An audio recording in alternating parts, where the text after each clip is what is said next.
questions of the week. Dave's favorite thing to do. Dave's favorite thing to do. You have one. I do. So I was speaking with a client a couple days ago, and they asked me, they said, they asked me, where's the best place to find rental data? Okay. Right? You know, you can look on realtor.ca, you can look here, you can look there, but, you know, we're just, again, we analyze 1,500 deals a year. Great question. And how do you get high-level data, right? So I thought today would be a great little topic just to talk about tools and websites that we use to help us analyze our deals. Love it. So if you want to start, I know you actually showed me the one for the rental income side of and I think, so before that, what I'll say is a lot of times when we're going through this with clients, they'll say, I think it should be this. Go, great, we'll change it. Mm-hmm. The reality of the situation is you're going to get it under contract, and that's where the real work's going to start. We're going to go, and some of the best insight and information is local property managers. Yes. And they're always going to pick a low number. Like it's just the way they work, right? Especially they're in there. We saw this in Windsor for a long time when Windsor sort of skyrocketed and these property managers were like stuck a year ago, and they were giving you really low rental rates. And it's like, it's kind of helpful. So that's the caveat. It doesn't need to be perfect before you enter into offering on a deal, but obviously as accurate as we could possibly get. So Door Insight, I love. Okay, Door Insight. You use, what is it, Rate Hub?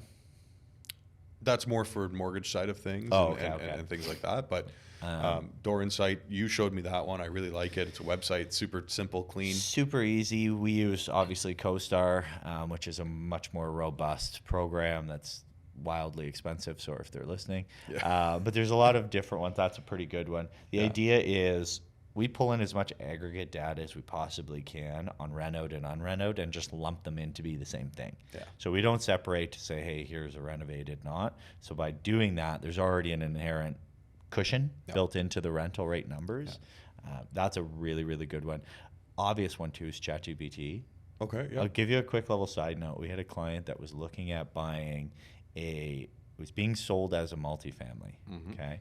Check the zoning. It's pretty wonky. Turns out it wasn't multifamily, totally vacant. It was an old age home being converted. And I used chat and then Grok, and it actually found inside of a video on YouTube, which was one of the city meetings, it found information on that and said, hey, here's the video, watch it. I'm like, it's a 3-hour-long video of the city. I'm like, be more specific. It gave me kind of a reference point, and it started talking about what needed to be done to actually convert it to multi. It was crazy. Sent it to the client. He's like, where did you find this, right? So you can get a lot by just Door Insight, ChatGPT. And Realtor, of course. And ChatGPT, like even just for rental data, you can quickly look at it. Like always check your work, right? You know, go back. But again, this is high level. You know, how do I review these deals quickly? How do I get an essence of accurate data before diving too deep into the property? So I think those are both really good options. Yeah, and it's just to get enough to get the conversation, to get the numbers going. It's not to be 100%. It's just to filter through to want to look at this deal. And then you mentioned Rate Hub. So Rate Hub's going to be, that's where I usually go to get my land transfer tax.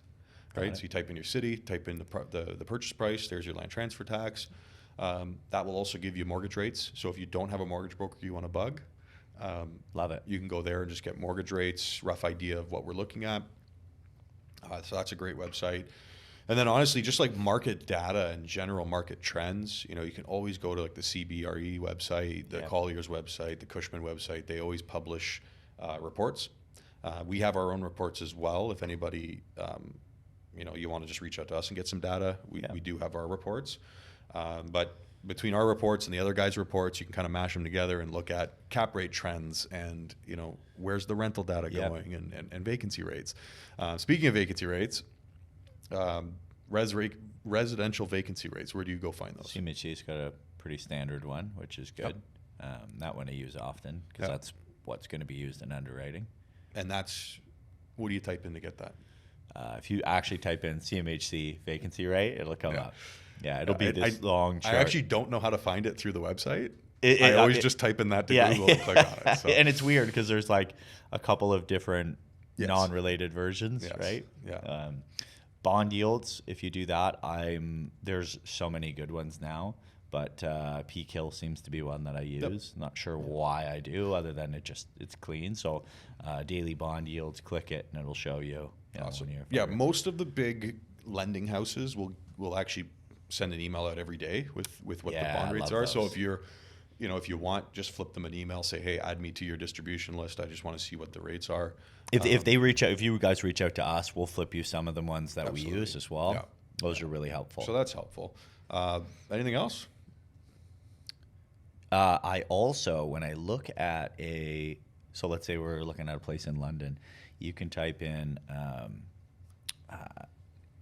average household income and subsections of London. Right. Something to that degree. I can't remember exactly what I put, but it'll show, like, there's so many different versions of this too, but basically it's a heat map. So it'll show you London, right? Or whatever city. And then it'll show different darker colors in each subset. So you'll see that, hey, this one's 68,000 and then this one is 92,000. Yeah. And that actually makes a difference. So again, if because we're going across Ontario, obviously we haven't been everywhere. So it gives us some insight as to, like, hey, is this a good area? It's like, well, it's a good starting place for a conversation. Yeah.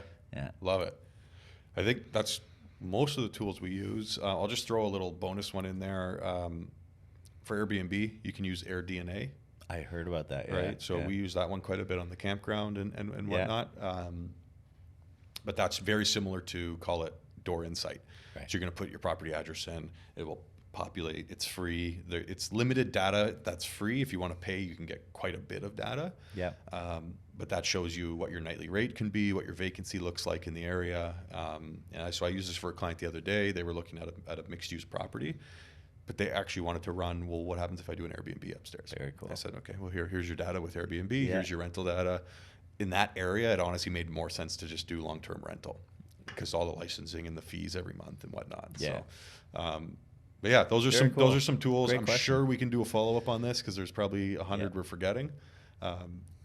But yeah, I thought that was a good question. That was a good question. Yeah. Yeah. Thanks for sticking around, guys.